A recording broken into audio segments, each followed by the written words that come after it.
عندي واحدة صاحبتي بحبها قوي، معايا في المدرسة وفي النادي، وكمان ساكنة في البيت اللي جنبي. بنلعب مع بعض على طول معظم الوقت. النهاردة كنت زهقانة شوية فقلت أعدي عليها ونقعد مع بعض.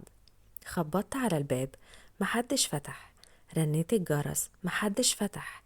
قعدت أخبط وأخبط وأخبط، برضو محدش فتح مع إني متأكدة إن في حد جوه. روحت البيت وانا زعلانه قوي وحكيت لماما اللي حصل، وقلت لها اني متاكده ان في حد جوه وبرضه ما حبوش يفتحوا لي.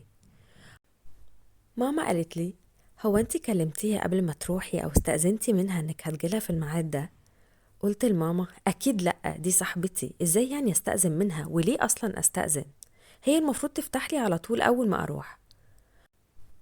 ماما قالت لي: لا طبعا مش المفروض.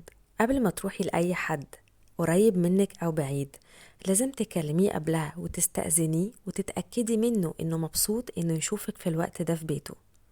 قلت لماما: وليه يعني كل ده؟ ماما قالت لي: عشان انتي مش عارفة ظروف صاحبتك ايه. ممكن جدا يكون باباها عنده شغل مهم في البيت ومش عايز دوشة حواليه، أو ممكن يكون بيتها متكركب وهي أكيد مش هتكون مبسوطة إنك تشوفي بيتها وهو متكركب، أو ممكن تكون هي أو مامتها أو حد من أخواتها تعبان ونايم وما ينفعش أكيد نزعجه ونعمل حواليه دوشة وصوت.